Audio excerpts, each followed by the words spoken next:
Selamat malam Bapak Ibu, Saudara-saudari yang dikasihi Tuhan kita Yesus Kristus. Terimalah salam dari HKBP Kernolong, HKBP tertua di Pulau Jawa. Sebelum kita beristirahat malam hari ini, marilah kita sejenak mendengarkan firman Tuhan. Marilah kita terlebih dahulu mempersiapkan diri kita berdoa. Ya Allah Bapa kami yang Maha Pengasih, terpujilah Engkau atas segala anugerah-Mu. Engkau telah memelihara hidup kami dalam berbagai aktivitas kami sepanjang hari ini. Saat ini kami mau mendengarkan firman-Mu. Roh Kudus, anugerahkan bagi kami yang memampukan kami untuk mengerti dan dapat melakukan yang sesuai dengan firman-Mu. Terpujilah Engkau ya Tuhan Allah, dalam nama anak-Mu Yesus Kristus kami berdoa. Amin. Renungan malam bagi kita sesuai dengan nas bacaan malam dalam Almanak HKBP yang tertulis dalam Injil Yohanes pasal yang ketiga ayat 22 sampai dengan ayat yang ke-30. Sebagai ayat pembimbing renungan yaitu ayat yang ke-30. Beginilah firman Tuhan. Ia harus makin besar, tetapi aku harus makin kecil. Tema renungan kita adalah mengagungkan Yesus Kristus, Sang Juru Selamat. Sahabat renungan malam Salum, nas renungan kita adalah perkataan Yohanes Pembaptis yang diucapkannya kepada sekelompok muridnya dan sejumlah orang Yahudi yang datang kepada Yohanes Pembaptis, dan mereka menyampaikan kepada Yohanes Pembaptis tentang pelayanan Yesus dan murid-muridnya yang mendapat sambutan di tengah-tengah masyarakat di Yudea. Siapa yang dimaksudkan oleh Yohanes Pembaptis dalam perkataannya, ia harus makin besar? Yang dimaksudkannya yang harus makin besar adalah Yesus Kristus. Makin besar maksudnya adalah makin dikenal banyak orang, makin diterima dan diikuti serta dipercaya oleh banyak orang. Seiring dengan semakin besarnya pengaruh Yesus Sang Mesias itu, Yohanes Pembaptis menyatakan kesediaannya untuk semakin kecil, yang berarti semakin berkurang pengaruhnya bagi perhatian masyarakat umum. Perkataan Yohanes Pembaptis ini menyatakan ketulusan dan kerendahan hatinya sebagai hamba yang merintis jalan bagi Sang Mesias. Yohanes Pembaptis adalah hamba yang merintis jalan bagi Sang Mesias. Artinya, ia mempersiapkan umat Yahudi untuk menerima kehadiran Yesus Sang Mesias itu, yang akan memberikan keselamatan bagi umat Tuhan yang menyambut dan yang percaya kepada Sang Mesias. Untuk mempersiapkan hati umat Tuhan, Yohanes Pembaptis berkhotbah bagi orang-orang Yahudi di daerah padang gurun Yudea di tepi sungai Yordan. Ia menyerukan agar setiap umat Tuhan bertobat, meninggalkan perilaku dosa dan hidup baru dengan menghasilkan buah-buah yang sesuai dengan pertobatan. Dan setiap orang yang datang mengakui dosa-dosanya dibaptiskan oleh Yohanes Pembaptis di sungai Yordan. Hari demi hari orang-orang Yahudi dari kota Yerusalem, dari daerah Yudea dan dari Galilea beramai-ramai datang mendengarkan pengajaran Yohanes Pembaptis.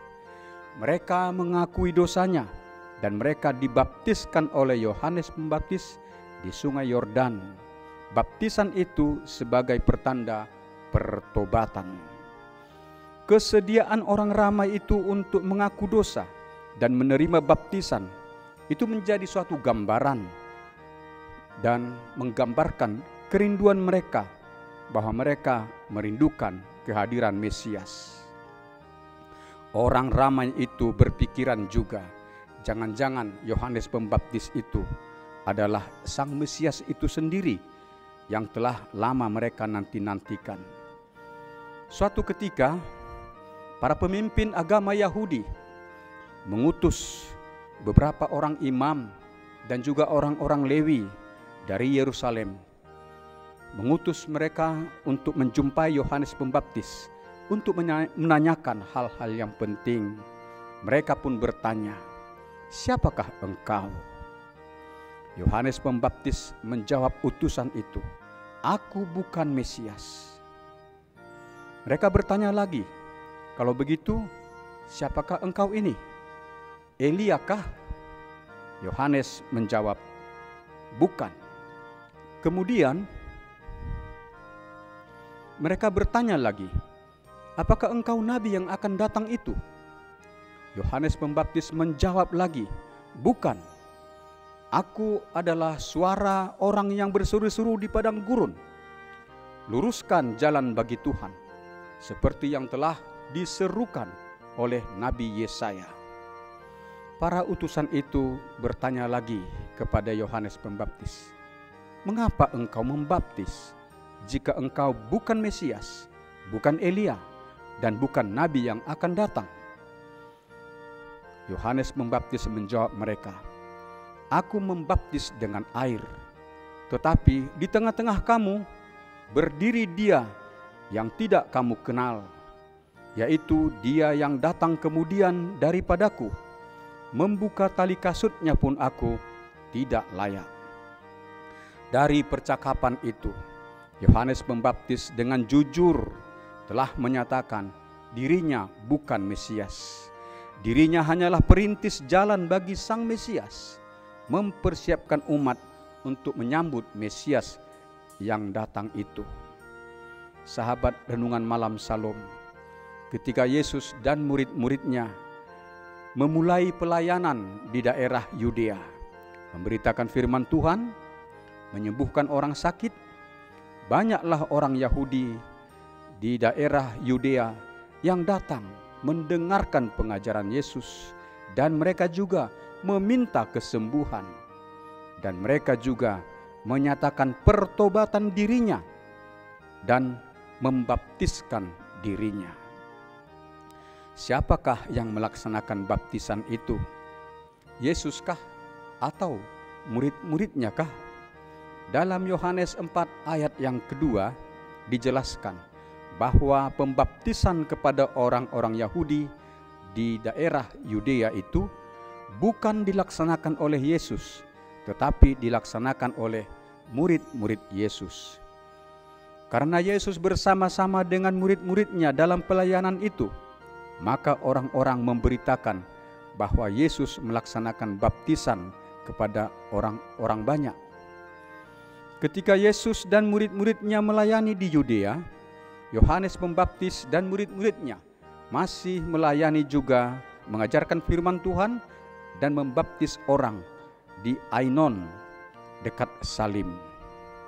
Masyarakat semakin ramai mengunjungi pelayanan Yesus dan murid-muridnya, tetapi pelayanan Yohanes Pembaptis dan murid-muridnya semakin kurang diperhatikan orang, atau semakin sedikit orang yang datang.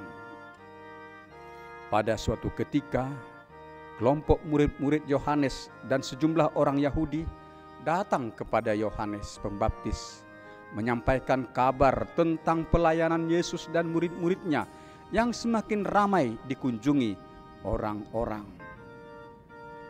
Mereka mengatakan, "Rabi, orang yang bersama-sama dengan engkau di seberang sungai Yordan, dan tentang dia engkau telah memberi kesaksian.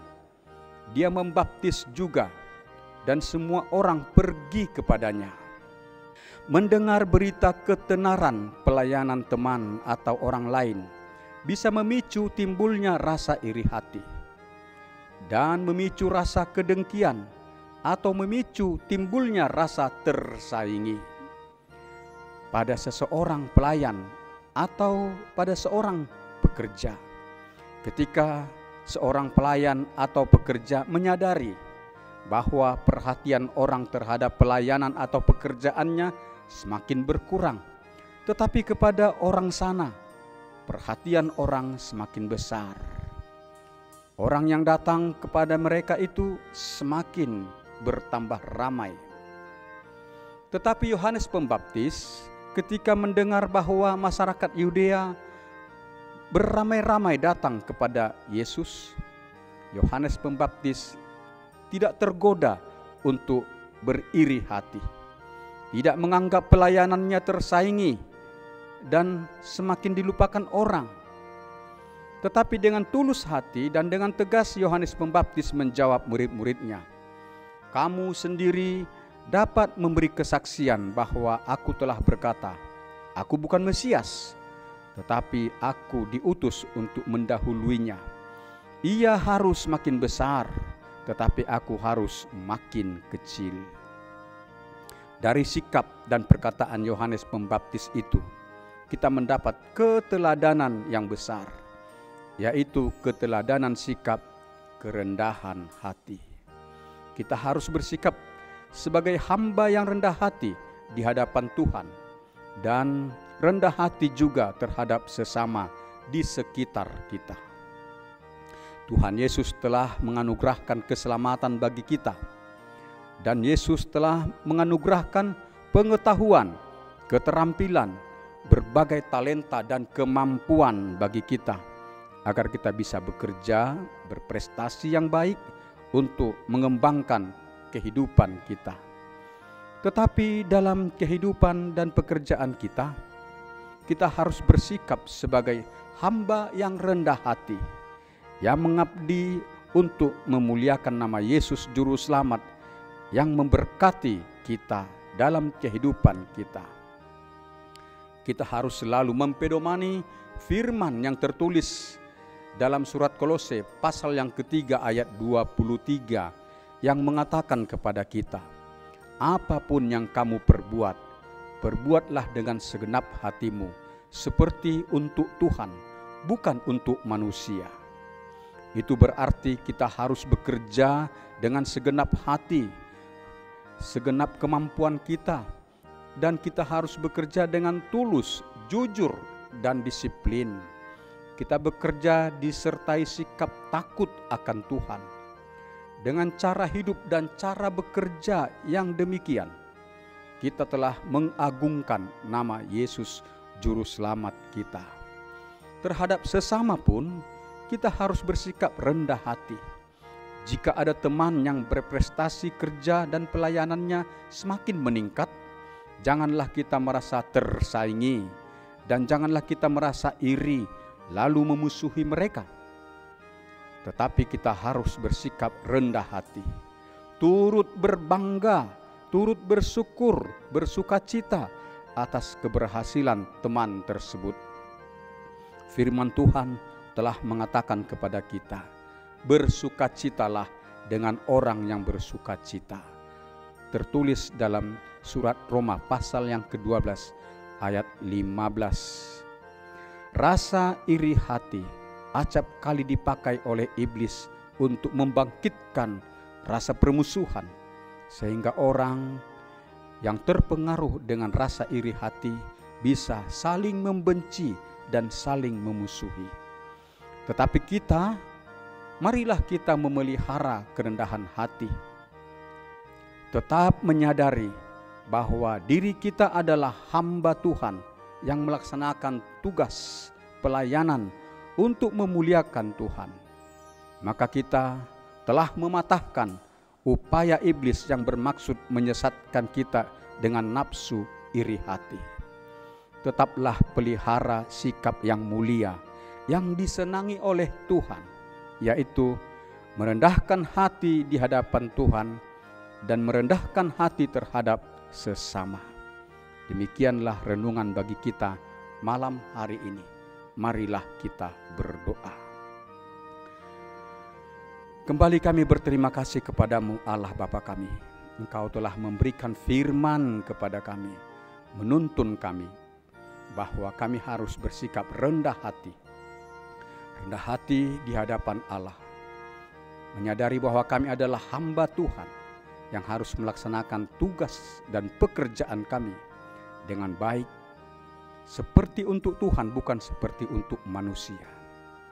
Bekerja dengan jujur, bekerja dengan berdisiplin, bekerja dengan segenap hati, disertai takut akan Tuhan.